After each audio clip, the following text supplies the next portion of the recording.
Olá, sejam bem-vindos à Sociedade Psicanalítica Online para mais uma live da série Entrevistas, né? Hoje com ninguém mais, ninguém menos do que Alexandre Simões, o nosso entrevistado dessa noite, para essa live incrível que promete muito com o tema real, simbólico e imaginário e a clínica, né? Real, simbólico e imaginário, conceitos importantíssimos na psicanálise lacaniana, hoje, né, articulados especialmente com a clínica aqui na nossa live. Sejam bem-vindos aqueles que estão aí entrando ao vivo, vejo já muitos queridos. Fiquem muito à vontade durante a live de hoje para que as vistas de vocês façam presença aqui, né, e haja de fato entrevistas, né, sendo vocês participantes dessa live. Então, como eu ia dizendo, hoje a gente vai falar um pouquinho sobre real, simbólico, imaginário e clínica, né? A gente está até viciado a falar real, simbólico e imaginário. Não, mas hoje é real, simbólico, imaginário e clínica, né? Uma articulação desses conceitos com a clínica. Aliás, esses conceitos que são importantíssimos para a clínica, né, na psicanálise, especialmente na psicanálise lacaniana, como eu dizia há pouco. Há um seminário acontecendo, né, atualmente na Sociedade Psicanalítica Online. Para quem não sabe, o seminário em pares e por partes, e nesse seminário nós temos um cronograma a cumprir, mas dos textos que a gente está trabalhando, um deles é o complemento metapsicológico à doutrina dos sonhos, ou a teoria dos sonhos, né, a depender aí da tradução. E aí, como esse texto é um complemento, a gente não pode deixar de citar a interpretação de sonhos. Então, eu, como coordenador do seminário em pares e por partes, propus ao grupo que fizéssemos um seminário paralelo para estudar o texto A Interpretação de Sonhos, mas não só ele, como também outros dois textos importantíssimos em Freud. E aí são os textos centrais que trabalham o sonho, o ato falho e o xiste. Então, desses três textos, Lacan extrai a noção de simbólico, né, que a gente vai estar trabalhando aqui hoje, né, junto do Alexandre Simões, tão logo ele entrar aqui ao vivo. Mas por que eu estou falando disso? Porque eu já estou convidando você que está aí nos assistindo ao vivo ou por gravação depois, para participar do seminário que já está com as inscrições abertas, vai até o dia 9 de novembro, né, o período de inscrições, que chama O Seminite, né? A gente brincou com esse significante aí porque a gente está num horário bem alternativo. Será toda quinta-feira a partir de 11 de novembro, se eu não me engano até 16 de dezembro. Alguém confirma aí para mim se a última quinta-feira é 16 de dezembro ou se 16 de dezembro é uma quinta-feira, eu tenho quase certeza que sim. E aí de 11 de novembro a 16 de dezembro, salvo engano, toda quinta-feira, de 9h30 a 10h30 da noite, estaremos juntos estudando esse tema do simbólico em Lacan a partir das obras de Freud, né? Eu costumo dizer que é muito bacana assim, a gente poder ler um texto no original, né? Não diminuindo nenhum autor que faça releituras, mas a gente não vai estar tratando, né, a partir de um autor que relê Freud. A gente vai estar lendo direto do Freud, né, e fazendo a nossa própria releitura, né, lendo o texto que o próprio Lacan teve em mãos e leu, né, de onde extraiu aí esse registro tão importante do simbólico, onde a psicanálise se faz, né, no campo da linguagem, no campo das palavras, né, e é isso. Bem, deixa eu ver se eu já localizo o Alexandre aqui. Espera aí.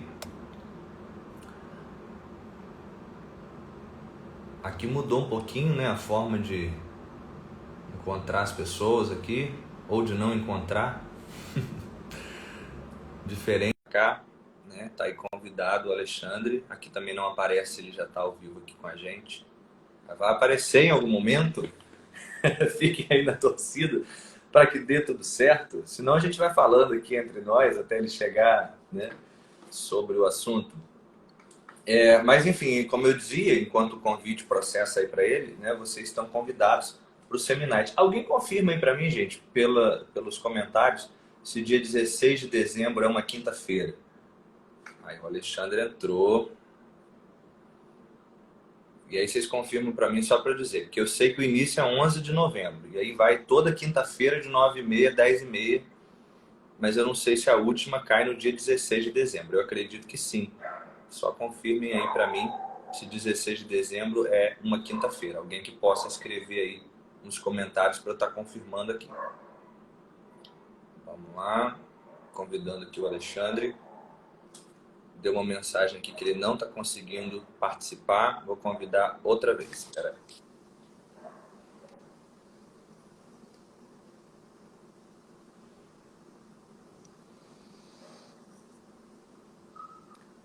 Olá, Eduardo. Olá, eu estou te ouvindo, mas não estou te vendo. Eu estou te ouvindo e te vendo Mas a tela aparece você junto comigo? perfeitamente. Você está na parte de cima, nós dividimos a tela, eu estou aqui na parte de baixo. Te vejo muito bem. Muito Por boa que que eu não te noite. vejo? Mistérios do Instagram. Aí não sei ao certo. Mas eu estou te vendo perfeitamente, estou te ouvindo. Você me ouve bem? É, eu te ouço, mas eu não queria ficar no divã com você assim, né? Já Eu queria- começamos bem.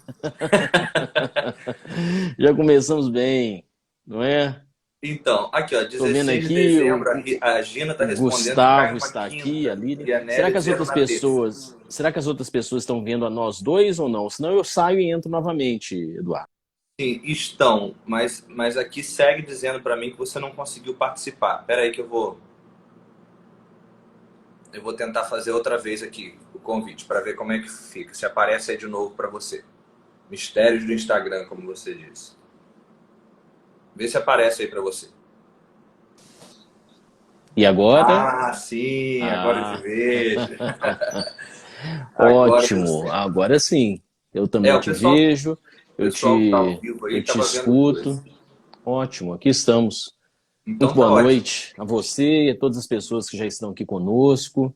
Estou vendo aqui passar aqui alguns nomes. A Lilian está aqui conosco, o Gustavo, alguns que eu Uhum. já conheço. Um abraço para todos. É, tem muita gente já aqui do seu perfil junto com a gente. Eu reconheço aqui Uhum, alguns que são já da SPO, outros uhum. que vêm. O O pessoal tá dando um Gustavo retorno aí aí. nos Foi dizendo pro que agora real. dá para ver nós dois, a Sônia Ardilha também. Bacana. Parece que todo Legal. mundo já agora está funcionando bem aqui o compartilhamento, me Sim. parece, Eduardo. Vou pedir o pessoal, inclusive, que fique bem à vontade para mandar perguntas. Eu estava falando disso antes de você entrar, porque a entrevista é feita por todos nós, né? Então, você não precisa ficar preocupado em ler as legendas, você pode ir falando aí e eu vou lendo e repassando as perguntas para você, certo? Perfeito, ótimo. Alexandre, deixa eu te perguntar uma coisa para a gente começar o nosso bate-papo sobre o assunto real, simbólico, imaginário e clínica.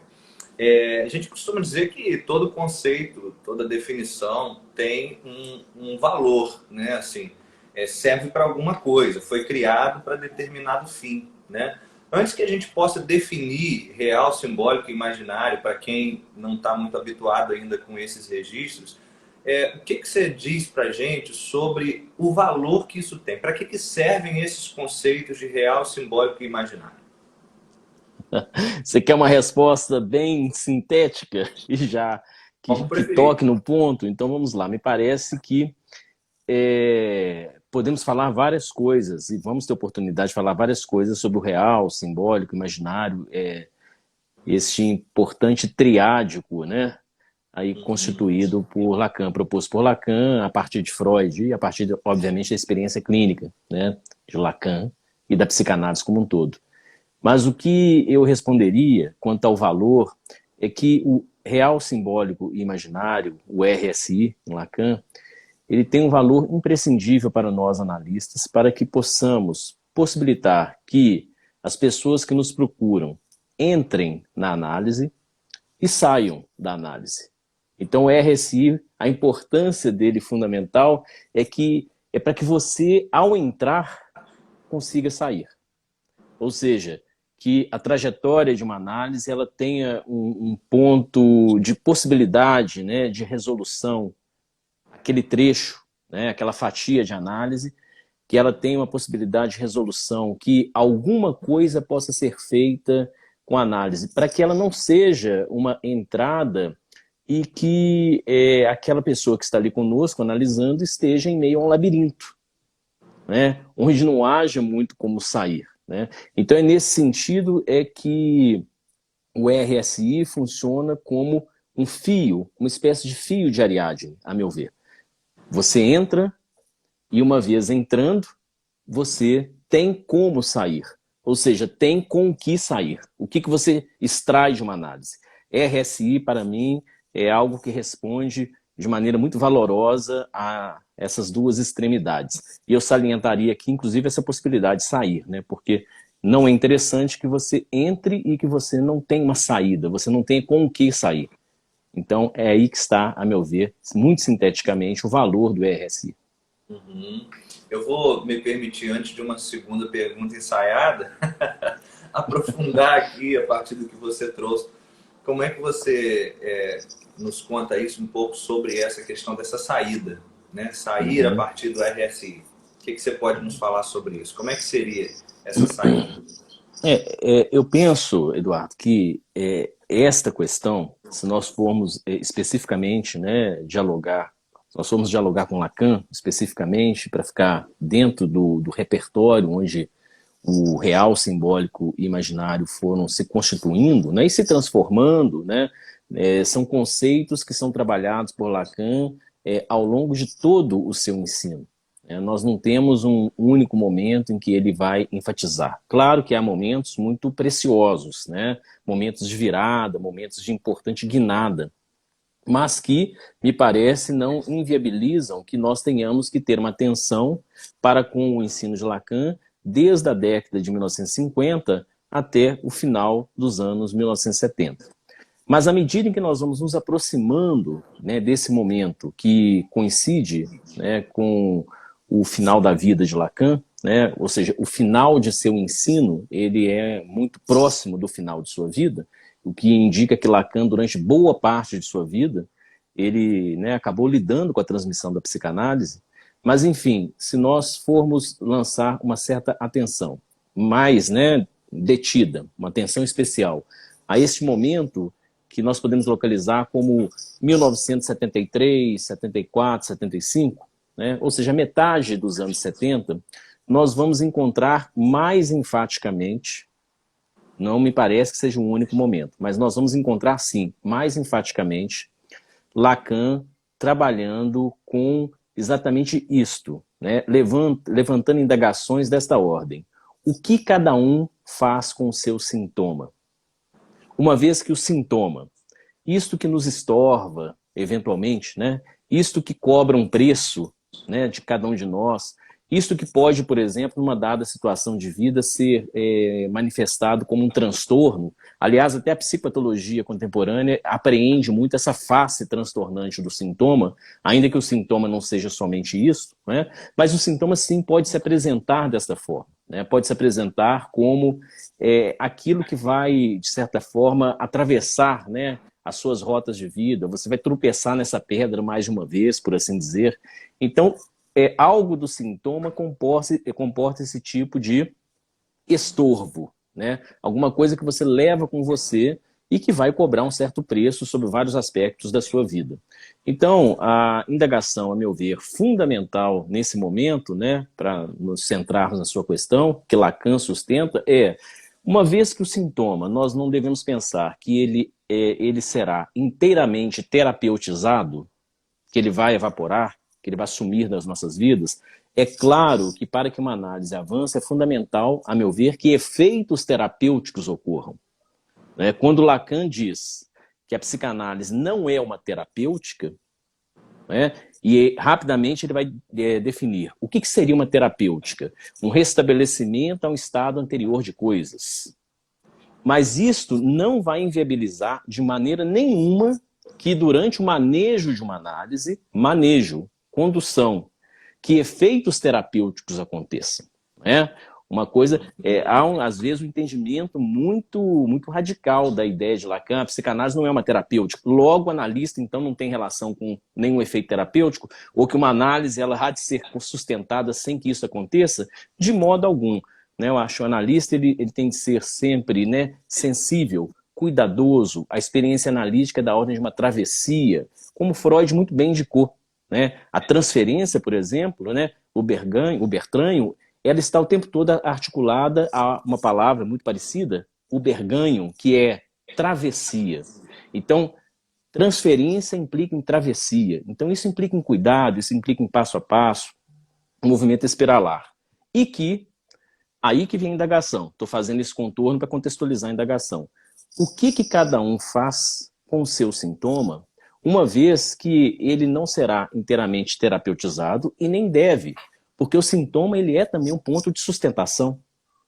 Não é? Aí não precisa nem de Lacan, nós vamos à literatura, Clarice Lispector, né, com suas belas passagens, cuidado para não tirar tudo de você, seus defeitos, suas idiosincrasias, seus caprichos, porque você estará tirando os pilares de um edifício, poderá estar colocando o edifício abaixo. Então, o sintoma ele não está conosco à toa. Estou falando do sintoma no singular, mas é essa dimensão sintomática de nossas vidas. Né? Nesse sentido, é que o que nós podemos fazer com o que resta do sintoma, que destino dar a isto, é aí que entra essa questão fundamental do RSI, nessa tônica, a meu ver, Eduardo, que você está nos perguntando. E aí nós vamos começar a pensar e vamos até trazer novos verbos para a clínica psicanalítica. Né? Ao invés de simplesmente pensar em curar, não curar, né? Suspender, não suspender, dar alta, não dar alta, esses verbos às vezes muito dicotômicos, nós vamos começar a pensar em amarrações, enodamentos, não é? Bricolagem, construções, geringonças. Que geringonça subjetiva você faz com seu sintoma? Que treco você constrói com seu sintoma? Estou em Minas Gerais, me permita? Que trem você constrói com seu sintoma? Então, essa é a grande questão. O que cada um faz, que arranjos você faz com o osso do sintoma, com aquilo que resiste a ser terapeutizado, ainda bem, né? Sabendo que, né, há dimensões do sintoma que serão terapeutizadas, né? Senão a própria análise se torna insustentável, insuportável, não é? Senão vira, pede para sair, pede para sair, pede para sair, não. Você tem que ter manejo. A Lília também está, né? Trazendo um termo aqui, gambiarra, né? A gente faz um pouco disso, né? Assim, exatamente. E talvez esse seja um grande diferencial da psicanálise, Alexandre, se comparado a outras psicoterapias, né? Que por vezes vão fazer de um tudo, né? Para desfazer os sintomas. Mas não é disso que se trata, né? Por vezes o sujeito precisa dele, né? Então, não se trata de... A Alessandra, que está aqui também de Divinópolis, onde eu estou, um abraço, Alessandra, tá aí, o AISO, esse trem, ela sabe muito bem, como mineira, que nós estamos falando, que acaba sendo meio que universal, né? Treco, geringonça, trem, o que fazer? Ou seja, é uma questão importantíssima, que aí sim é que a gente vê aquela aproximação freudiana muito sensível, em que Freud vai dizer que o analista ele tem que estar olhando, atento, por exemplo, para as artes, para a literatura. Por quê? Porque o artista chega adiante ali onde o analista há de chegar. Então, as bricolagens, por exemplo, que um artista faz, os arranjos, não é? Fazer arte daquilo que causa dor, eventualmente, né? Fazer uma transmutação, né, daquilo que, do contrário, somente causaria sofrimento.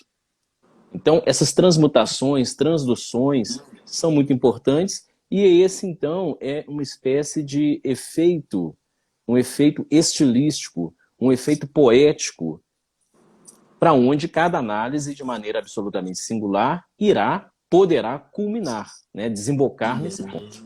Então, a RSI é uma clínica das amarrações, dos arranjos, os nós, né, a partir, né, dessas dimensões. Dimensões e também nós são temas assim imprescindíveis para pensarmos na psicanálise, especialmente na nossa atualidade.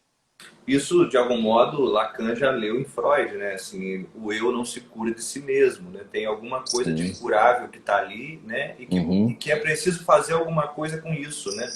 E tudo isso que a gente está colocando aqui do RSI como uma saída, né? Também está, de algum modo, no que Freud chamou de construções em análise, né? Não é só o descobrir e revelar o sentido do sintoma, né? Mas é construir alguma coisa, ir além. Certamente. Né? Mas isto muda, só para fazer um pequeno adendo, que você falou, me fez pensar um ponto muito rápido, isso muda, eu concordo inteiramente com o que você está dizendo, Eduardo, porque isso muda de maneira radical a nossa concepção de clínica. Uhum. Entende? Muda a concepção de clínica. Porque aí você, de fato, pode localizar com muita nitidez e cuidado o que vem a ser quando Freud nos diz que o analista ele tem um ato que é da ordem do cirurgiar, os bisturis do analista. Não é? E aí é que Lacan vai dizer, jocosamente, que l'hérésie é l'hérésie. L'hérésie, l'hérésie. Ou seja, tem uma homofonia.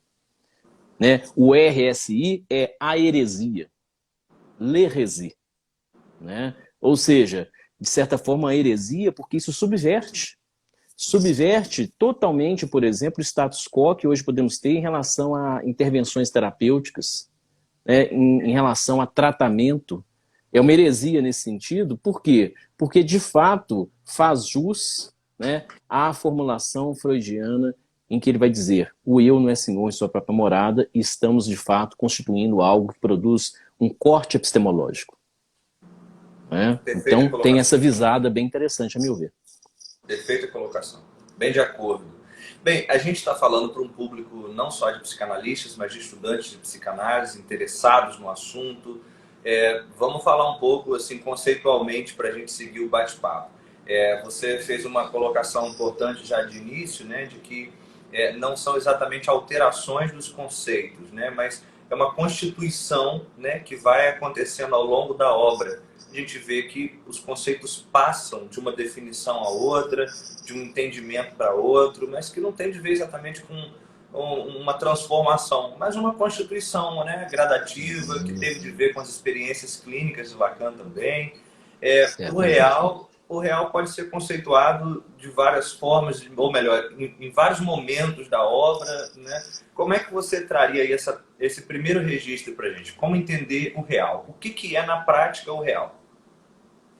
Começamos pelo mais denso e o mais crucial de todos, ainda que haja também isto, né, algo interessante, a própria noção de real simbólico imaginário, e que vai dar base também, né, isso vai se articular para uma outra noção em Lacan, que é construída na vizinhança, que é do nó-borromeu, ou nó-borromiano, onde não há uma supremacia de um em relação ao outro. Todos os registros são importantíssimos, todos. Né? Por exemplo, no início, nós podemos ter algumas formulações de Lacan, uma certa crítica a um dado contexto da psicanálise na época. Ele está criticando muito agudamente a psicologia do ego, ou seja, transformações que, sobretudo a lógica de mercado, né, realizaram sobre a psicanálise. E a principal exemplificação disto é a psicanálise que no pós-guerra estava, em larga medida, vigente na América do Norte, nos Estados Unidos. Né? Então ele critica muito isso, e ali é claro que, pela tônica da crítica, nós podemos talvez perceber que tem toda uma crítica ao imaginário, por exemplo. Não é? Mas só para frisar, né, se acompanharmos com muito cuidado o que ele nos propõe, Lacan, e o que a experiência clínica nos mostra, nós veremos que o imaginário é fundamental, porque o imaginário oferece não só a constituição do eu, do narcisismo, dos efeitos de ignorância que aí estão, de conhecimento e desconhecimento, certamente, mas o imaginário também é o que dá consistência. Lacan, nos anos 70, quando ele vai falar mais enfaticamente sobre alguns outros aspectos do real, ele vai inclusive nos convidar a verificar, né, um outro status do imaginário. Delfina, um abraço, Delfina. Vamos ao real, então. O real é interessante porque, por exemplo, vamos pegar algumas definições que estão sendo trabalhadas por Lacan ao longo de um tempo dilatado, desde os anos 50 até os anos 70. Me chama aqui a atenção, para que a gente possa demarcar um pouco mais esse conceito, quando ele vai dizer que o real é aquilo que sempre volta ao mesmo lugar. Nós encontramos essa definição em Lacan. Né? O real é aquilo que sempre volta ao mesmo lugar. Quando ele propõe essa definição, é também para fazer um certo contraponto ao simbólico, na medida em que ele trabalha o simbólico, num dado momento, muito articuladamente a ideia de deslocamento da cadeia significante. Então, se você tem um simbólico em que você pensa em substituição, metáfora, metonímia, né? Ou condensação e deslocamento em Freud, né? Metáfora e metonímia em Lacan, mas enfim, se você tem uma concepção de simbólico em que a movimentação, a representação, o lugar tenente, colocar uma coisa no lugar da outra, por exemplo, não é? Então eu não vou a um evento, mas eu te solicito que você vá. E naquele evento você está ocupando um lugar de representação. Então existe um intercâmbio, existe a troca. Em contrapartida, aí que é interessante, ele vai nos dizer que o real é aquilo que sempre volta ao mesmo lugar. Então daí a gente começa a verificar que existe sim uma certa antinomia neste contexto entre o real e o simbólico, e aí nós podemos então localizar que o real é este outro do simbólico. Este é um ponto. Junto dessa definição, que eu acho bastante também pertinente, né, a gente comentar, o real é aquilo que sempre volta ao mesmo lugar, então é alguma coisa que ultrapassa, está muito além dos nossos esforços para modificá-lo, da nossa intencionalidade, né? Eu posso mudar algumas coisas da minha vida, eu posso mudar algumas coisas da minha casa, né? Agora a gente pode mudar até algumas coisas no corpo, no rosto, você pode até mudar de sexo.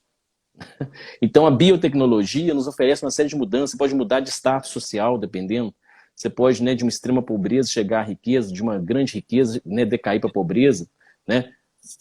Claro que o que eu estou fazendo aqui é só uma analogia, sabemos que é dificílimo hoje em dia, né, na lógica do mercado, sair da pobreza, né? Tendência é você da pobreza ir para uma maior ainda, mas tudo bem, você está se deslocando, né? Mas o que a gente pode perceber é que o real, como sendo aquilo que não sai do lugar, é alguma coisa então que comporta um aspecto da inexorabilidade. Ele é, né, inelutável. É alguma coisa que você não tem muito o que fazer no sentido de conseguir produzir um distanciamento, um deslocamento. E aí sim é que a gente pode pensar, começa uma aproximação interessante entre o real e a dimensão da morte. Não é? Não tem até o nosso ditado? Temos remédio para tudo, exceto para a morte. Então, nesse sentido, a morte é aquilo que não sai do lugar. E aí não temos que pensar só a morte no final da vida, mas a pior de todas, a morte em vida, durante a vida. Que o fato de você estar vivo não significa que você tenha escapado da morte ou que só irá encontrar com ela ao final de tudo. Estou fazendo aqui um paralelo para mostrar como é que, então, essa dimensão da densidade, essa dimensão do inelutável, essa dimensão, então, do inexorável, não é? Então, real como aquilo que não sai do lugar. Então, isto coloca à prova a nossa capacidade de transformação. Isso coloca à prova a nossa capacidade, né, de deslocamento, né, de conseguir escapar desta situação. Então essa definição interessante pode nos ajudar a bem localizar o real. Não é a única, certamente. O real é aquilo que sempre volta ao mesmo lugar. E aí, essa é uma definição inicial do real em Lacan, que tange ao seu ensino. Aí, mais ao final, fazendo uma rápida ponte, ele vai nos dizer algo muito interessante também. O real é o impossível. O impossível. Então ele tem essa dimensão de alguma coisa que é avassaladora, que é impossível. Tem até um filme muito interessante, um filme sobre aquele tsunami, né? Que o nome dele aqui no Brasil foi exatamente Impossível. Sabe? Aquele que invade sem pedir licença. Esse pathos que arrasta tudo, que pode revirar tudo, que de uma hora para outra pode fazer com que aquilo que aparentava ser muito seguro, né, esteja flutuando. Então não é à toa que, é claro, durante uma situação como agora, a pandemia, né, que nos tocou, é claro que essa dimensão do real e do mal-estar em Freud, né, existe um paralelo entre essas questões, é claro que isto está posto aí nas nossas discussões, é claro que isso entra aí no nosso radar. Né? A gente estava num mundo onde aparentemente havia uma certa segurança, de uma dada rotina, de trajetórias, casamentos marcados, festas, semana que vem eu vou naquele restaurante tal, e de repente ali, em março, né, no dia tal, tudo revirado, tudo fechado, entramos numa situação que parecia para alguns ser de uma semana, 15 dias, então pelo menos daqui a 15 dias voltaremos. Estamos mais ou menos nisso até hoje. Né? Então isso revira. Você traz um conceito, outro aí, né, que o real como um impossível, que também dialoga, né, com o simbólico, que é impossível de simbolizar, né? Exatamente. Aí o outro do simbólico. Não dá conta, né? Muito bem lembrado. É impossível de simbolizar, é o outro do simbólico. Então essa dimensão do impossível de simbolizar, do impossível de apreender, dominar, colonizar, e impossível, né, de você fazer com ele o mesmo tratamento que você pode fazer, por exemplo, no nível da representação simbólica, então é uma definição bem interessante. E aí, rapidamente, na ponte, Lacan vai nos dizer também, o real é o impossível. E o que é o impossível? O impossível é aquilo que não cessa de não se inscrever. Não cessa, então não para hora nenhuma, de não se inscrever. Não cessa de ser algo com o qual nós nos encontramos, mas que ficamos com as mãos abertas e não temos como fechar as mãos, dominar e dar conta disso. Não é? Como isso, no inclusive, Alexandre, poema... isso responde a uma pergunta que alguém já tinha feito aqui em cima. Se o real tem relação com a repetição. Foi a Mara Bethânia que pôs aqui, né? A repetição evidencia muito o real, né? Desde que Laís Locatelli, um grande abraço, está nos acompanhando com um fuso horário bem diferente do nosso, está aqui, né? Um abraço para todos os colegas aí da Espanha.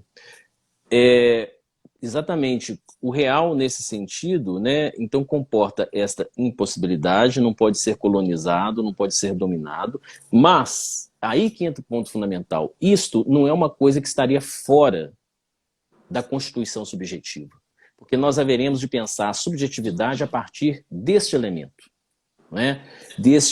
Esse elemento que constitui o núcleo da repetição, desde que nós pensemos que a repetição, o que está em jogo nela é uma expressão que eu acho interessantíssima. Encontro faltoso. Está vendo aí? É aquilo que não cessa de não se inscrever. Então você tem um encontro faltoso. Como eu ia dizendo, algo muito semelhante, que poeticamente está no poema, né, está no poema de Drummond, A Máquina do Mundo. Leiam, escutem, se deixem tocar pela máquina do mundo. É um poema interessantíssimo em que Drummond nos fala do mundo, nos fala de uma máquina, de algum ruído que ele escuta e que nós seguimos a estrada com as mãos abertas, vazias, porque nós não damos conta disto. Né? Então, aquilo que não cessa de não se inscrever, que é, só para concluir esse raciocínio da demarcação do real, então é isso que está na repetição, é isso que está no pesadelo, é isso que está por um triz, mas que nos passa de relance e a gente não apreende, mas que ali se colocando produz o revirão em nossas vidas. Então, por isso é claro que o conceito de real tem relação com essa morte, como eu falei, em vida. O que é a morte em vida? É o luto, é a perda, é a angústia, é o soco no estômago dos mais diversos modos, não é? É quando você tem tudo para fazer o gol, o objetivo, acertar o objetivo, fazer gol, você tem tudo, agora eu vou, e de repente não vai. Tem alguma coisa que escapa do controle, da previsibilidade, escapa dos referenciais narcísicos, do eu dou conta, deixa que eu mato a bola no peito e faço gol, e aí você pode até matar a bola no peito, mas na hora que você vai chutar, né, para fazer o gol, você vai dar um chute no ar. E você vai cair, alguma coisa vai sair dali. Né? Então, isso que é muito interessante e que faz oposição aquilo que não cessa de não se inscrever. Então, não para de estar nos marcando e escapando, estar nos marcando e escapando, estar nos tocando como patos e nos escapando. E que é o contrário exatamente do que Lacan demarca como sendo necessário. O que é o necessário? Aquilo que não cessa de se inscrever. Aquilo que não para de se inscrever. Então, por exemplo, tem o nosso mascote aqui, Freud, né? Toda vez que eu soltá-lo, eu solto, o que acontece? Ele cai. Por quê? Porque aqui tem algo que não cessa de se inscrever. A lei física. Não é? A atração. Os corpos, a massa que se atrai, ou seja, a gravidade. Né? Então, toda hora que eu soltar, ele vai cair. E eu posso ficar aqui eternamente que isto não vai mudar. Não vai cessar de se inscrever. Claro que as condições da galáxia, a massa, tirando isso. Mas a lógica, a regra, né? Esta lei física, então isso é da ordem de uma lei física. Aí que está a necessidade. Né? Aí que está o necessário em Lacan. É da ordem de uma lei física. Né? É isso que Kant está a descrever quando ele, por exemplo, olha para Newton e fica admirado por Newton e vai escrever a crítica da razão pura, depois a crítica da razão prática, para tentar dar conta, no campo da filosofia, como que é possível, né, que a razão dê conta de algo que está no universo. É por conta do logos, né? O logos grego está aí. Agora, o que é exatamente o real? É o oposto disso. E aí que é muito interessante.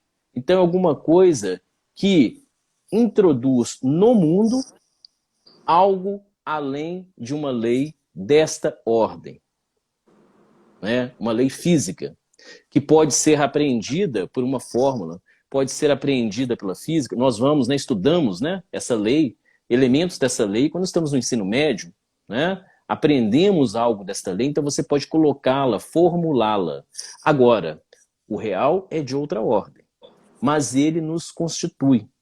Então, é uma coisa que, diferente desse de Freud, que sempre cai, se eu soltá-lo, é algo que cai, sim, mas que eu não apreendo.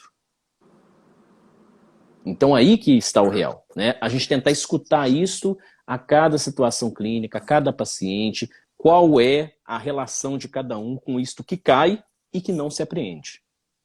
E se esse impossível pode ser posto no campo do real, onde é que a gente pode pôr essa necessidade? Isso que não cessa de se inscrever.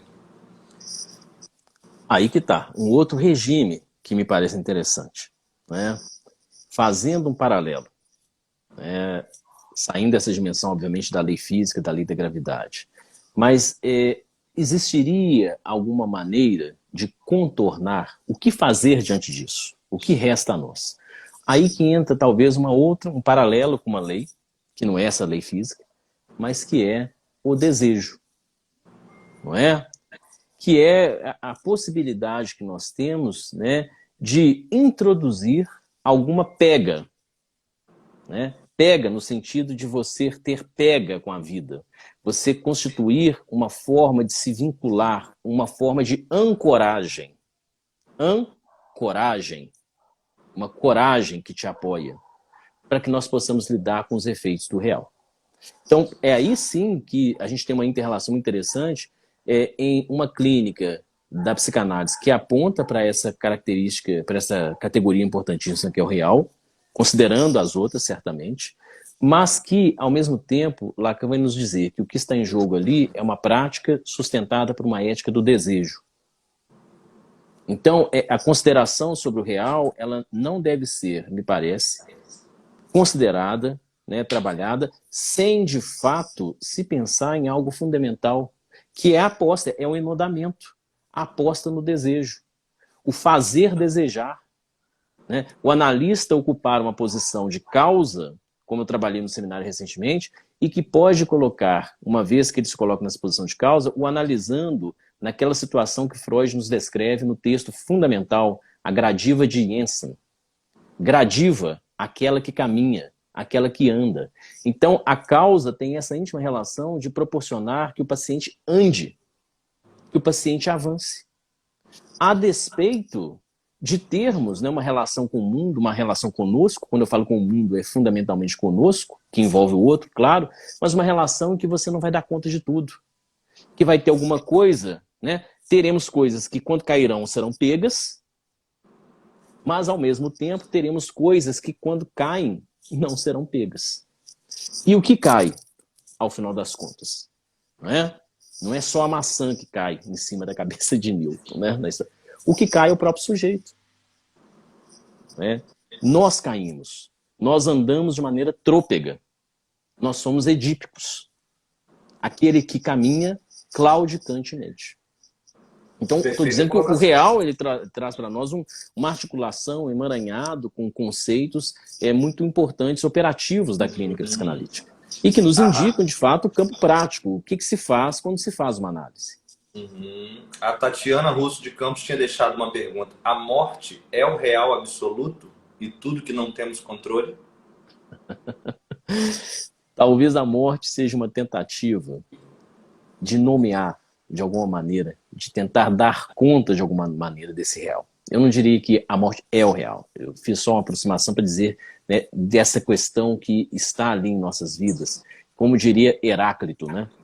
né, tem duas coisas em relação às quais nós não conseguimos olhar diretamente: o sol e a morte. Então você tem que ter um olhar de soslaio, tem que olhar de lado. É aí que você tem que, de fato, pensar o que vem a ser uma clínica anamórfica. Uma clínica em que você tem que sempre pensar pelas lateralidades, nunca frontalmente. Então, nesse sentido, é que, né, a gente pode fazer uma aproximação entre este elemento mortífero em vida. Aí foi alguém que apontou já, né, que está aqui nos acompanhando, que inclusive fez menção à transitoriedade. O texto de Freud sobre a transitoriedade é fundamental para pensar essas questões, não é? Porque é um texto que fala daquilo que acaba. É um texto que fala de uma finitude. E ao falar de uma finitude, Freud vai dizer duas posições possíveis: o lamento e as várias configurações dele, né, que nós podemos ter na vida, não é? Ó vida, ó céus, né? Ó azar, hard, duro, difícil, ou o desejo, não é? Essa é uma encruzilhada importantíssima.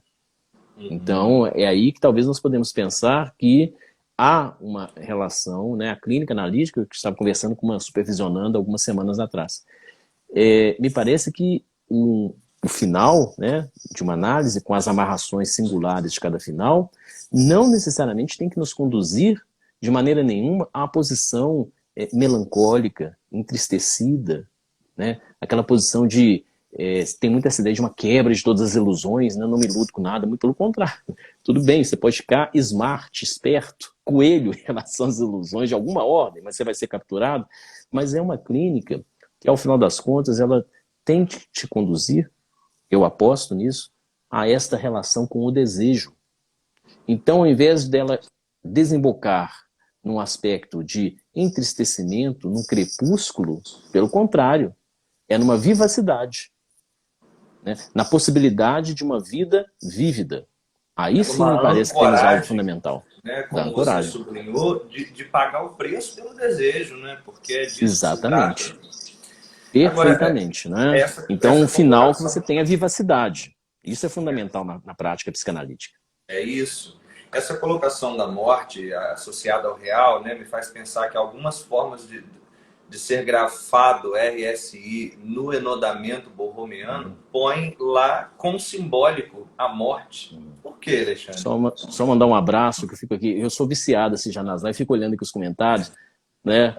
A professora Lavínia está aqui conosco, né? Eu dou boa noite, professora Lavínia. A professora Lavínia é a nossa reitora numa grande universidade, do qual eu também sou docente, Universidade do Estado de Minas Gerais, né? Hoje com mais de 20 mil alunos, num projeto, num desafio enorme. Meu abraço aqui à professora, nossa reitora Lavínia, e toda a equipe, né? Que eu tenho muita gratificação em participar com a Areinha, né? Sou um docente da universidade junto de muitos outros. Seja mas enfim, bem-vinda, professora.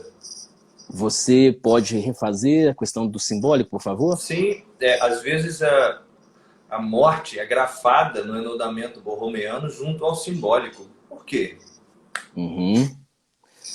Porque talvez, por isso que eu falei da morte não como exatamente o real, né? Mas como uma tentativa pelo simbólico de dar conta, de falar disso, né? É aí que me parece então que esta dimensão, né, da finitude, essa dimensão, né, do término, né, querendo ou não, porque nós falamos disso, né? É uma coisa meio paradoxal, porque nós falamos daquilo que é impossível de ser falado, mas de algum modo a gente fala. E, gente, que é aí que tem o aspecto de vivacidade da prática analítica, a meu ver, porque não é você, uma vez que não conseguimos falar disso, vamos cruzar os braços, baixar a cabeça e esperar que tudo simplesmente passe, né?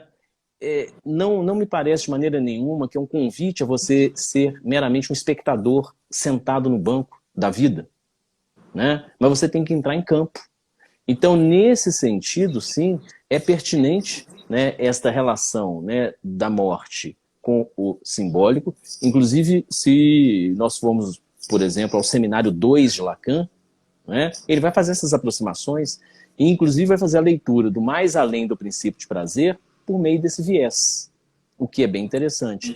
Então é nesse sentido que a gente tem que ser cuidadoso, não dizer a morte é o real. O real, ele não é...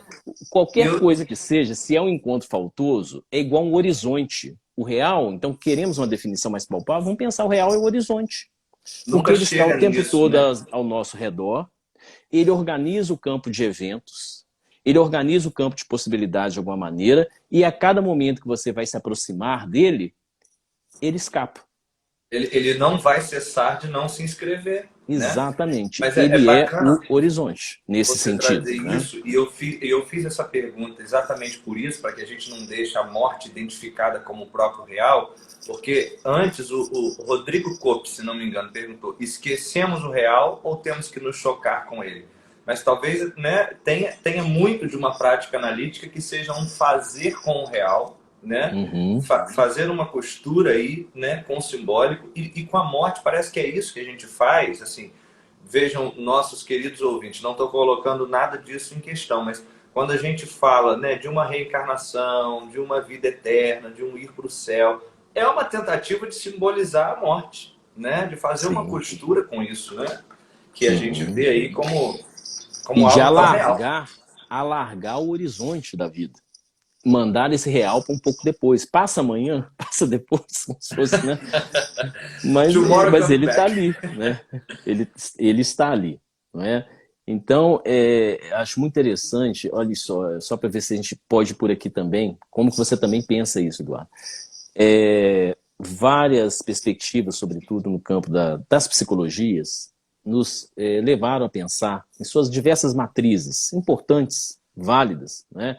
Eu presto um respeito a todas, eu acho que são importantes, têm os seus contextos, têm as suas, né, presenças muito importantes no mundo, no campo da prática, mas várias matrizes nos levaram a considerar o psiquismo, ou a subjetividade, como eu prefiro pensar, como algo que se considera a partir de elementos que são acrescentados a ela. Então, por exemplo, os traços identificatórios, elementos da cultura que se interpõem sobre nós, né? Elementos inatos, das mais diversas ordens, mas sempre pensando, né, o sujeito por alguma coisa que se introduz nele, não é? Marcas que ali estão. A psicanálise não vai deixar de considerar esses elementos, certamente, tanto que nós temos o imaginário, o repertório das identificações, narcisismo, dentre outras coisas, mas a grande sacada que Lacan percebe em Freud é o quê? É pensar a subjetividade por aquilo que está extraído dela. Aí que ele vai localizar o objeto pequeno A. Né? É aí que ele vai falar de uma intimidade que ela é uma intimidade que não está ali na ordem da apreensão. De novo, as mãos vazias. É o estimo. É uma intimidade que tem a ver com com o que é extraído.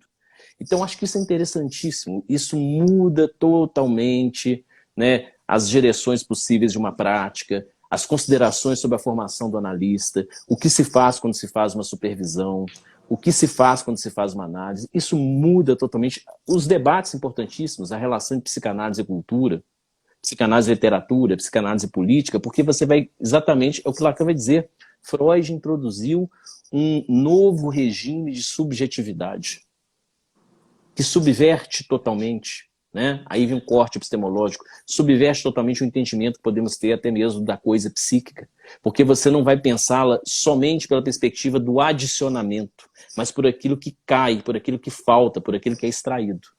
Aí sim, me parece algo muito, né, instigante. Bacana. Tem uma pergunta que enviaram pela caixinha de perguntas aqui. O psicólogo André Andrade. O real pode ser transformado na relação terapêutica?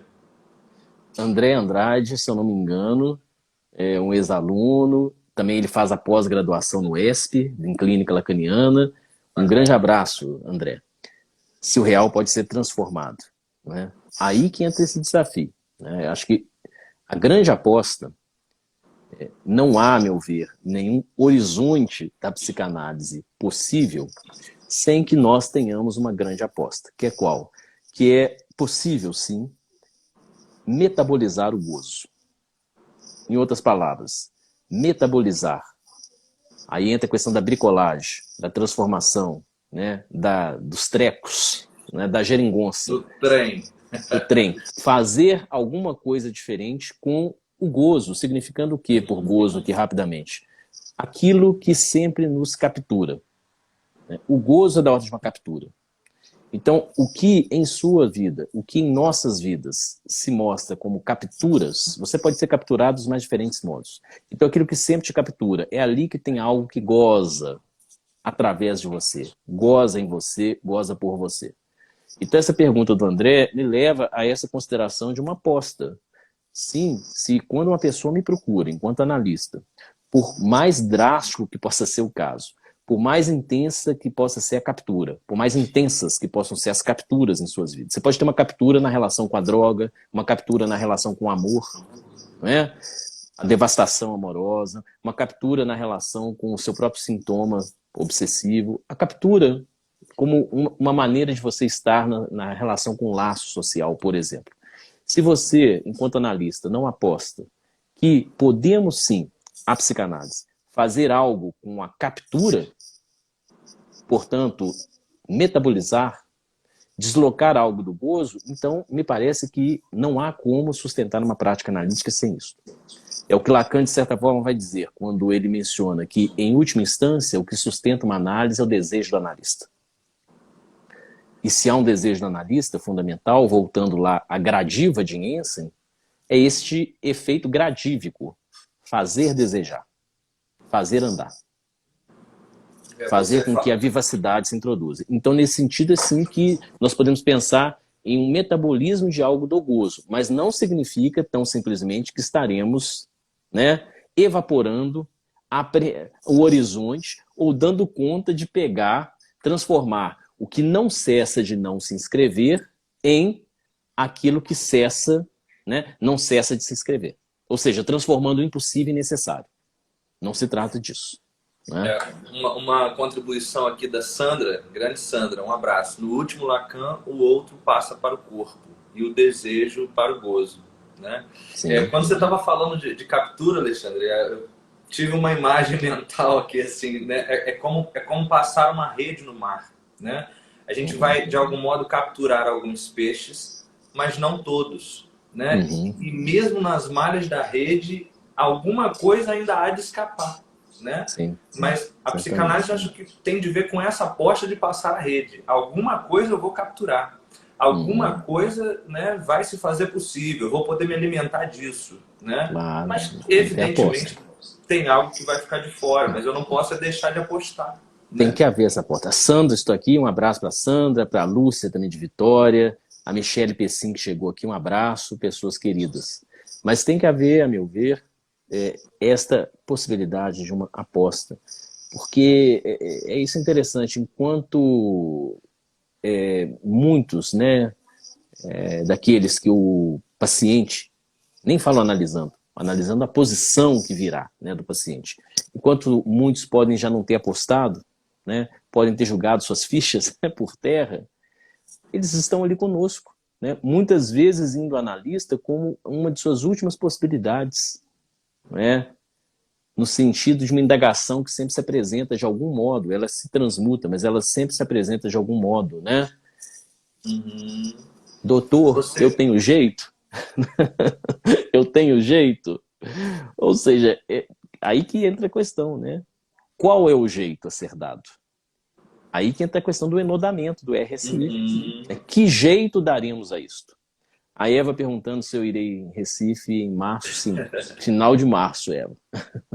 Alguns sujeitos conseguirão fazer os seus enodamentos de um jeito, outros de outros, né? E aí que está a riqueza da coisa, né? E na falta de uma resposta pronta, né? Porque as certezas, elas são imaginárias, né? Aliás, a gente conceituou o real e não deixamos de fora o simbólico, porque fizemos, né, isso ali bem casado, né? Assim, conceituamos o real diferenciando do simbólico, mas a gente acabou não falando muito sobre o imaginário. O que você pode dizer sobre o imaginário, que a princípio aparece em Lacan, assim, basicamente para designar os ciclos de alguns animais, né? Ele bebe bastante lá da etologia para falar dessa coisa, né, da imagem já pronta, mas isso também vai ganhando outros contornos, né, ao longo da obra. Né? O que você pensa aí sobre né, uma definição possível do imaginário em Lacan. Aham. Ele faz essa articulação até com o reino animal, né, a ideologia, mas para mostrar que não é uma dimensão que está presente somente nos humanos, né? Então isso ou seja, por imaginário nós devemos pensar o quê? Um ser, vou até usar esse termo aqui propositadamente, para falar de algo mais amplo do que o sujeito afetado pela linguagem. Um ser afetado pela imagem. Então, imaginário não tem relação direta com imaginação. Direta. É interessante partirmos de uma relação com a imagem. Então, Lacan vai nos mostrar que a imagem, ela certamente, como, né, um camaleão, quando muda de cor, né, aquela imagem que se confunde com o ambiente pode ser algo decisivo entre a vida e a morte dele em relação ao predador que já está de olho nele. Então, a imagem produz efeitos. A imagem ela é fundamental para uma certa sustentação, né, da vida. Então, é isso que Lacan está dizendo. Mas tem um detalhe. Entre nós, aí nós damos um salto em relação aos animais. Por quê? Porque nenhum camaleão, olhando para um espelho é qualquer superfície, qualquer alteridade que devolva para ele a própria imagem. Então vamos pensar um espelho, a água, o olhar do próprio predador. O globo ocular do predador, melhor dizendo. Nenhum camaleão, por mais mágica que ele faça com seu corpo, por mais transmutação que ele possa fazer, ele vai conseguir se reconhecer naquela imagem, não é?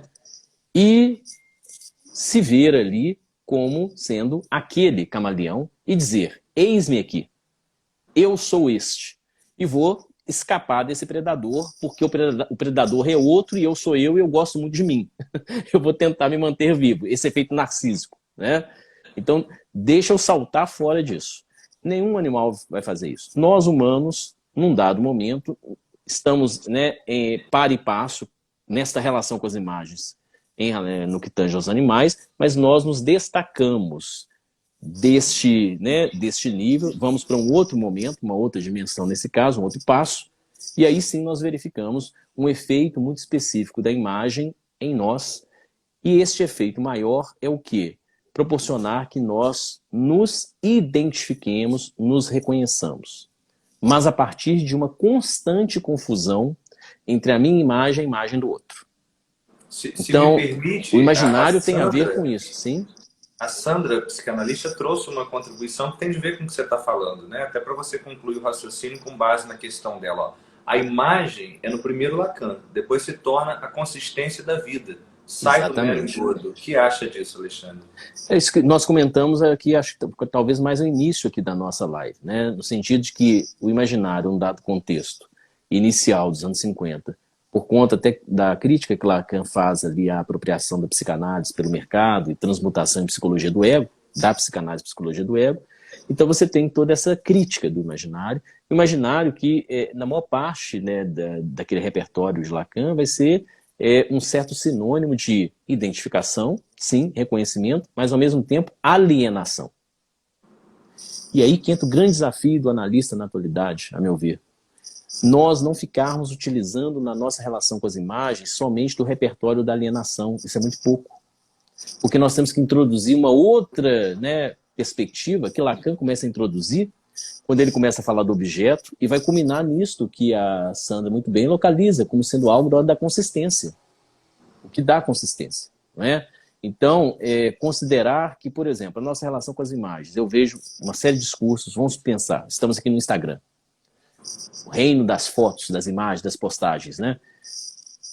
É muito comum que as leituras, né, mais usuais da psicanálise em relação a este palácio de imagens sejam o tempo todo falem da alienação. Você está se desconhecendo, você está se alienando, você só posta fotos alegres, ninguém é alegre assim, tá vendo como é que você está se alienando? Você está se enganando, ou você se engana ou busca enganar. E ao buscar enganar, você também está se enganando. Esse é o repertório narcísico. Claro que isso se coloca, mas não é somente isso que se coloca. Não é? Lacan, por exemplo, só para a gente ver um ponto de virada importante, no seminário 10, quando ele vai falar, várias coisas ele vai falar, mas aqui eu vou ser muito sintético, a relação nossa com o quadro. Nós olhamos para o quadro. olhamos para uma imagem, olhamos para alguma coisa que pode nos encantar. Mas o que Lacan vai dizer? Não deixe de perceber que o quadro também olha para você. Tem algo da imagem que salta sobre você. Tem algo da imagem que não está simplesmente ali numa condição passiva de ser observado, percebido. Então, o que Lacan está dizendo? É fundamental que introduzamos aqui essa dimensão do objeto olhar, que não é simplesmente o sujeito que olha, mas é o sujeito que está se colocando diante de um olhar. Aqui temos várias considerações a fazer, em outro momento podemos fazê-las.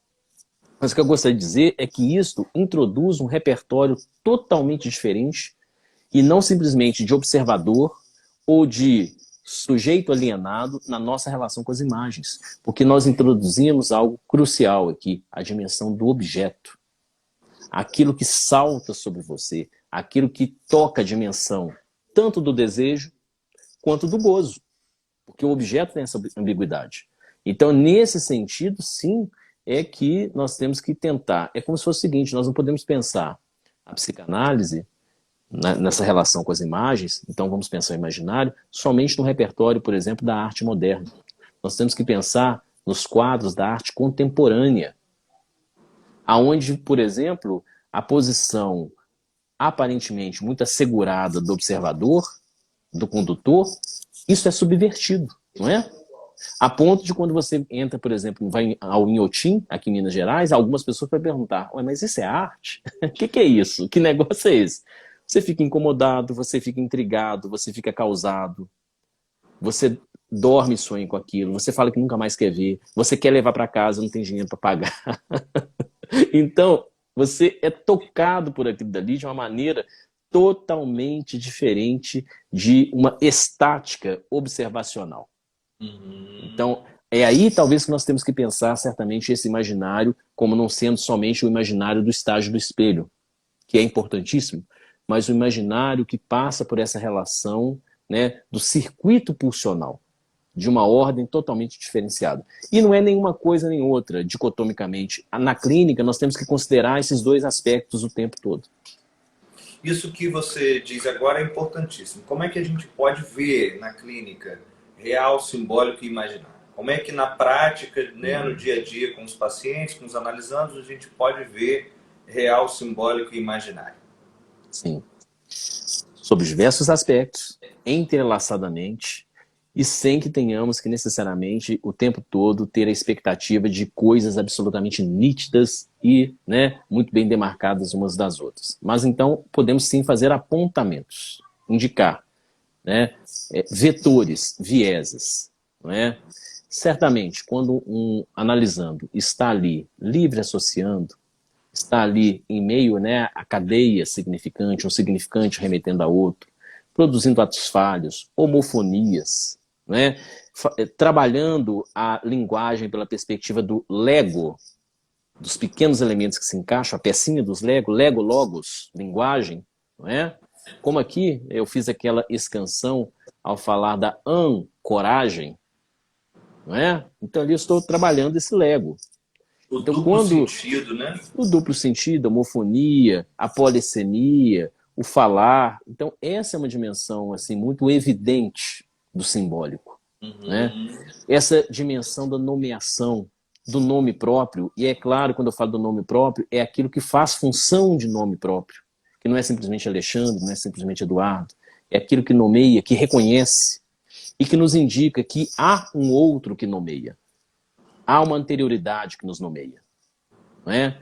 De algum lugar, algo nos fez marca. O fazer marca é fundamental no simbólico para também pensar no simbólico. Não significa que todas as marcas sejam simbólicas. Então, por aí, nós podemos verificar na clínica essa dimensão do simbólico, que é uma turbina. O tempo todo está ali. Né? Bem como no analista, quando ele interpreta, por exemplo, quando ele fala. Né? Então, algo do simbólico necessariamente está ali. O imaginário é quando você, por exemplo, você pode verificar situações da análise onde há a dimensão, por exemplo, do fascínio. Você é fascinado por uma imagem, a imagem rainha, o salvador, o grande líder ou a grande líder, né? E ali onde há fascínio, há servidão. São pares que andam de mãos dadas. Então, aquela situação que você vê ali Narciso, se formos fazer uma ponte com o mito, Narciso diante do espelho d'água, paralisado, apaixonado. Então, você pode estar apaixonado por uma ideia, por uma militância, por uma concepção, por uma verdade, né? Então, essa dimensão da imagem que passa também pela idealização que pode estar exatamente na sua relação com o próprio corpo, com o corpo do outro, né? Com o corpo da outra. Então, por ali você pode pensar essas dimensões do imaginário e aonde todas essas confusões vão se dar. Como? Se no simbólico tem esse nome próprio, né, no imaginário tem essa própria imagem, né? Assim, não são coisas desvinculadas. Né? Exatamente. Certezas absolutas. Mas e o real? Uma manifestação, um apontamento do horizonte. Vamos pensar o real como esse horizonte. Um apontamento, né, por isso que Lacan vai dizer, eis aí um afeto que não engana, angústia. Não é? Porque quando você está angustiado, não é igual, eu acho que eu vi um gatinho do desenho. Não acho. Ele está ali, é visceral. Né?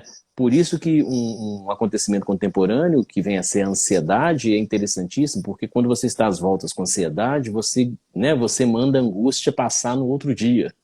Você se embaralha com a ansiedade para não ter que se haver com a angústia, por exemplo. Né? E a psicopatologia contemporânea muito bem apreende isso. Tanto que é interessante, num catálogo da psicopatologia contemporânea, você encontrará lá a angústia, você só encontra ansiedade e quadros ansiogênicos. Então você encontra a roupagem. Então, onde nós temos o apontamento do real? Né? Na dimensão da angústia, quando analisando nos traz um pesadelo, e ali está por um tris, né? De abrir os olhos e ver algo. E aí, por isso que Lacan vai dizer, né? Acordou para continuar dormindo. Você acorda para continuar dormindo em relação a essa dimensão. Essa dimensão da perda abrupta, um diagnóstico abrupto, né? Uma doença, um diagnóstico, esse indicativo do horizonte. Eu prefiro trabalhar nessa perspectiva, o horizonte que nós mencionamos para trazê-lo para cá. Quando aquele horizonte, de algum modo, ele se estreita e vai produzir, portanto, o encontro com a fix em Édipo. O que é fix? Fix é a esfinge, de onde vem a palavra asfixia. Asfixia vem de fix. Aí sim você tem o real. Decifra-me ou devoro-te. E esse encontro com a esfinge, você pode verificar a materialização dele, né, na vida de cada pessoa sob as mais diversas formas. É quando você se depara exatamente ali com a esfinge, de algum modo. O que eu chamo aqui desse estrangulamento, deste horizonte. Que, estando lá adiante, de repente, você percebe que ele está no seu pescoço. É o real, né? Traumático, né? O real traumático. Né? Silêncio, na hora, vazio, né? Isso... O silêncio, o vazio, a falta de sentido. O elemento avassalador, a falta de sentido, o esburacador, a dor que vem desse buraco. Né?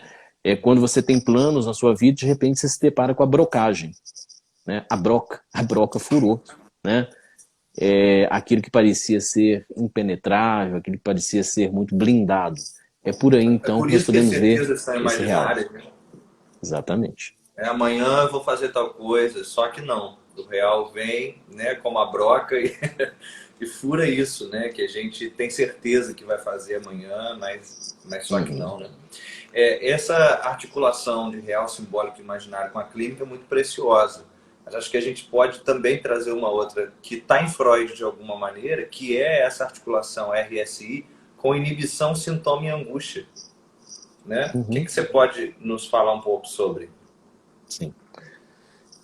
Esse tríptico de Lacan, ele RSI, né? E a própria noção de enodamento que daí vem, ele não é sem relação, de modo algum, com os trípticos de Freud. Inicialmente, né? Consciente, inconsciente, né? Pré-consciente, da chamada primeira tópica, e o tríptico, né, da segunda tópica, eu, isso e super eu. E aquilo que Freud vai fazer num texto muito interessante das conferências introdutórias sobre, não das conferências, das novas conferências introdutórias sobre psicanálise dos anos 1930, em que ele vai juntar esses dois elementos num texto bem denso, bem interessante também, chamado A Dissecção da Personalidade Psíquica. Lacan está atento a isso tudo, bem como, né, a inibições, sintoma e angústia. Então, me parece assim, e o próprio Lacan faz isso, né, no seminário, explicitamente o RSI, né? Isso está no nó, né? Está lá, ele vai fazer, inclusive, uma imagética, né?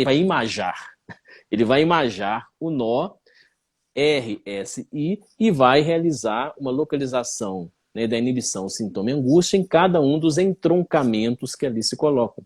E isso pode ser feito das mais diversas formas, como Lacan muito bem apontou, né? O nó se presta a inúmeras articulações, não somente aquela que, por exemplo, numa página do seminário ficou emblematicamente apresentada, muito pelo contrário, né? Aliás, quando Lacan começa inclusive a falar do nó a partir do quarto elemento, né? O nome do pai, né? E os nomes do pai, aí sim que você tem uma clínica do enodamento de uma ordem bem mais complexa e sofisticada. Mas voltando à sua questão, Eduardo, nós podemos fazer aproximações, né? Mas eu não entendo que essas aproximações sejam aproximações estáticas. Isto em Freud, isto, é aquilo em Lacan. Isto é como se fosse uma correspondência biunívoca entre os três de Freud e os três de Lacan. É claro que nós podemos fazer uma aproximação, por exemplo, da angústia em relação ao real. A aproximação tem algo da angústia que aponta para... Não é a mesma coisa, né? Mas não a gente pode pensar a angústia como uma invasão do real sobre os outros registros. Porque, por outro lado... um excesso de real sobre o sujeito. Sim, né? O sintoma também. Não é? E algo da inibição nós podemos aproximar, como Freud faz. Freud vai pensar a inibição muito na perspectiva do corpo inibido.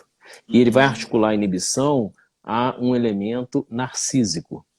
Vai dizer, existe um componente narcísico. Ou seja, o inibido ele é um narcisista nesse sentido. Né? Tanto que não é incomum que o inibido, sob diversos aspectos, e não estou falando só aqui da inibição, não é envergonhado, não é bem isso. O inibido é aquele que está em si mesmado. Não é de se espantar que ele sempre chama atenção para ele, o olhar recai sobre ele. Né? Até mesmo se for pensar o inibido pela perspectiva do tímido. Não é bem isso, mas tem algo da inibição no tímido. Já viram aquele tímido que quer entrar numa sala de uma maneira tão discreta? Ele quer entrar no cinema de uma maneira tão discreta, tão apagada, que ele é o primeiro a tropeçar no pé do outro e fazer uma atrapalhada. E ele chama, o que é isso? O tímido acaba se traindo. Porque tem alguma coisa ali, né, deste efeito do olhar, do espelho, do olhar que sustenta, do olhar que reconhece sobre ele. Isso só para falar numa perspectiva. Claro que não esgota o assunto de maneira nenhuma. Porque a inibição em Freud vai para outra dimensão. O que eu quero dizer, Eduardo, é que me parece, sim, rigoroso que nós façamos aproximações, pontes, articulações conceituais. Mas, de modo algum, né, equivalências simplificadoras. Claro. Isto é aquilo, isto é aquilo, isto é aquilo. Né? Seria muito bom, a gente talvez tenha essa aspiração, né? Sobretudo que são conceitos que eles são jânicos, eles têm mais de uma face. São conceitos interessantíssimos, que não podem ser simplesmente apreendidos. Você tem uma territorialidade conceitual. Os conceitos exigem que você percorra, veja vários ângulos, tal qual uma paisagem. Pode haver uma tentação narcísica de produção de significação. Afinal de contas, me diga o que é o real, me diga o que é o simbólico, me diga o que é o imaginário. E, ainda mais, não dá para você me dizer, articulando os três de Freud com os três de Lacan? Mas não é exatamente assim. Né? Não é assim que funciona. Né? Não é assim que nós funcionamos. Porque esses conceitos, eles não estão ali simplesmente como conceitos explicativos, né, que vão tentar nos explicar, dar conta. Eles são conceitos que sustentam, balizam experiência clínica. E eles estão ali amarrados desse modo, né, entrelaçados, porque a nossa subjetividade é assim. Enfim, a nossa subjetividade é complexa. Né? Não são os conceitos... Assim, né? Não é. O próprio conceito de real vai impedir esse fechamento. Não significa que não podemos fazer aproximações e pontes interessantes, inspiradoras, claro, como essas que temos. Né? Inclusive essas são feitas pelo próprio Lacan, né? Dessa coisa da inibição como algo do registro imaginário sobre os demais, né? O sintoma como algo do simbólico sobre os demais, né? E a angústia como algo que é próprio do real, né? Agora, eu vou te fazer uma outra pergunta para a gente fechar aqui, pelo nosso horário. E essa é uma pergunta que não dá para fechar. Ela vai ser usada para fechar, mas a resposta não será fechada, é claro. Como é que a gente pode ver outra tríade aí, que é de neurose, psicose e perversão, né, de algum modo associados à RSI? Sim. Mais tríades, né? Mais tríades. A cada curva, uma nova tríade. Mas eu acho que tem um tema aí muito interessante que a gente pode também tentar desenvolver em outras circunstâncias, porque ele por si só é um grande tema. Sim. Essa discussão sobre as estruturas, né? Sobretudo na nossa perspectiva lacaniana, de formação lacaniana, nós sempre somos, né, apresentados, trabalhamos essa questão das estruturas, e aí pensamos sempre a estrutura do sujeito. Então você tem 3 possibilidades de estruturação do sujeito: neurose, psicose e perversão, com seus mecanismos de defesa. Vamos a Freud, articulamos, verificamos como que isso é construído. Tudo bem. Agora, se olharmos com muito cuidado, nós vamos encontrar diversas circunstâncias, por exemplo, nos escritos de Lacan, só para citar um repertório. Vamos a vários outros, mas nos escritos de Lacan temos essas indicações, e a experiência clínica é fartamente cheia de indicações para o que eu vou falar. Não devemos pensar simplesmente em estrutura do sujeito, neurose, psicose e perversão, mas estrutura no sujeito. E aí sim é interessante pensar que a discussão estrutural, que alguns dizem que estaria superada, sim, se você tiver um raciocínio estrutural enrijecido, tipificador, de uma estrutura do sujeito. E jamais a estrutura se reduziu à estrutura do sujeito, tipificada, estereotipada.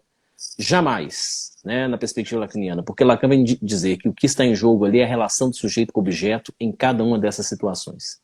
Então, pensar a estrutura do sujeito articuladamente a uma estrutura no sujeito. De maneira nenhuma, neurose, psicose e perversão são simplesmente elementos que fariam, às vezes, de diagnóstico, né, sem quererem ser classificadores. Mas, dependendo do modo, acabam sendo, se você tem um raciocínio muito enrijecido ou dicotômico. Né? Então, me parece que nós temos que sempre, aproveitando essa situação que você propõe, para trazer aqui, então, um cuidado que nós devemos ter para sustentarmos, de fato, a experiência clínica condizentemente com a sua complexidade, a complexidade que, né, é a nossa, como não simplesmente estrutura do sujeito, neurose, psicose, perversão, mas como estrutura no sujeito. Aí sim, nessa perspectiva, Eduardo, é que me parece pertinente as articulações possíveis, estrutura no sujeito, com RSI. Porque estrutura no sujeito é exatamente o RSI de cada um. Não é? Por isso que tem uma definição interessantíssima de Lacan, quando ele vai falar da estrutura, e que não se resume à estrutura do sujeito. Está lá no Observações sobre o relatório de Daniel Lagache, textos escritos. O que é estrutura? Estrutura é uma máquina original. Máquina original. Lembra-se da bricolagem, do treco, do trem, da geringonça? Estrutura é uma máquina original que põe em cena o sujeito. Uma coisa é a estrutura do sujeito, que você pode olhar de fora e pensar em caracterizações. Outra coisa é a estrutura no sujeito. É que você vai pensar que nós temos que considerar a dobradiça na relação do sujeito com o objeto. E não simplesmente em características. O neurótico é assim, o psicótico é assim e o perverso é assim. É claro que rapidamente, quando você fica nesse repertório, você vai se deparar com pacientes, com sujeitos que não se enquadram aí. Aí você vai começar a falar nos inclassificáveis. Muito provavelmente porque você teve um raciocínio sobre estruturas demasiadamente estreito. Aí é claro, você vai falar dos inclassificáveis. Agora, se você verifica uma estrutura que não se resume à estrutura do sujeito, neurose, psicose, perversão, mas uma estrutura no sujeito, né? Por isso que eu falei, a Eliana está até perguntando a diferença. Isso vai requerer uma outra conversa longa, porque nós não temos condição aqui de simplesmente, em pouquíssimos minutos, demarcar. Porque você vai ter que pensar no fantasma, na relação sujeito-objeto, e você vai ter que pensar exatamente naquilo que eu mencionei anteriormente, que é uma subjetividade que há de ser pensada não simplesmente por aquilo que está adicionado a ela, mas por aquilo que dela é extraído e faz marca de extração. Então é por aí que, a meu ver, eu localizaria essa discussão, que sim, no apontamento que você faz. Aí sim, por esse detalhamento, pensar as estruturas clínicas como estrutura que implica uma relação do sujeito com aquilo que lhe é estranho e familiar, para recorrer a Freud, aí talvez nós podemos pensar nas amarrações RS1, que é o que vai demarcar cada estrutura. Totalmente fora de uma tipologia tripla, neurose, psicose e perversão como sendo tipos de sujeito, né? Aí o raciocínio estrutural, nesse sentido cuidadoso, não está de maneira nenhuma superado, muito pelo contrário, né? É uma porta aberta, uma trilha aberta para avançarmos, fazermos com que a psicanálise avance, né? Seja uma prática que se sustente na nossa atualidade. Perfeita colocação.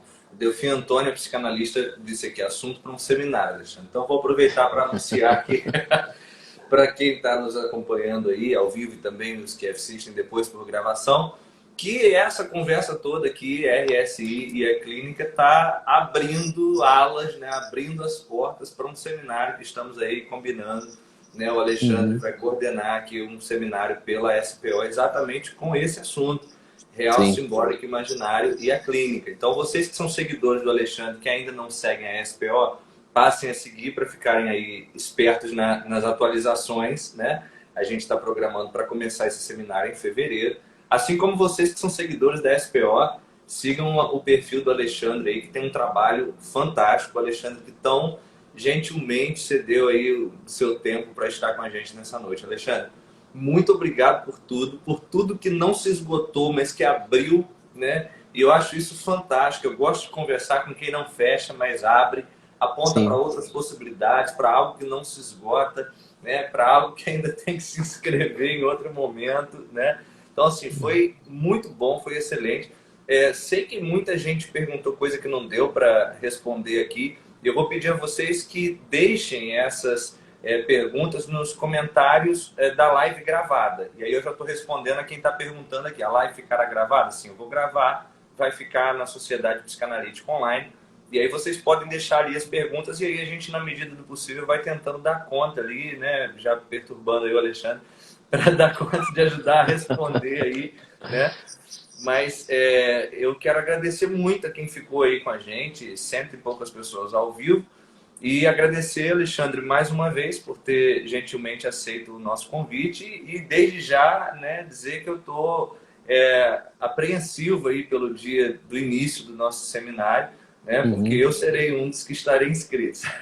Ótimo, vamos combinando, né, Então, construindo, elaborando. Vai ser um prazer conseguirmos também, por esta via, desdobrar aqui a nossa discussão. Te agradeço aí pela simpatia, pela, né, boa receptividade, pelo bom clima aqui do nosso debate. Bacana que seja sempre assim, né? Um bate-papo, entrevistas, conversado, né? E tranquilo, assim, leve, né? Então, para quem está aí nos acompanhando, né? Siga, né? Seguindo as duas páginas para que estejam atentos aí ao que a gente vai fazer. Alexandre, muito obrigado e a gente segue conversando para combinar a continuação, né, dessa conversa aqui, né, pela via do seminário, que é um espaço importante de transmissão para a psicanálise e será de fato muito importante para nós da SPO ter você somando um pouco mais com a gente. Então, muito obrigado. Obrigado mais uma vez, boa noite a todos que aqui estão, alguns colegas que estou vendo aqui eu reconheço, acabei de ver a Sônia Argília, um abraço. Não dei boa noite para todos, infelizmente, que passa muito rápido aqui, mas Delfina, né, um ótimo abraço para você também, boa noite. Obrigado sempre pelo carinho e pela possibilidade de estarmos aqui ampliando sempre, estabelecendo e ampliando o nosso campo de interlocução, que a psicanálise é fundamentalmente isso, né? Tem todo o cuidado com relação à transmissão, rigor, mas tem que ter uma boa conversa, né? Tem que ter exatamente pessoas que estão ali trocando esses legos logos, né? Para que a gente possa fazer construções pertinentes aí em relação aos desafios que sempre batem à nossa porta. Muito obrigado. Boa noite, até Boa breve. noite. Um abraço a Tchau. todos. Tchau, tchau. Abraço.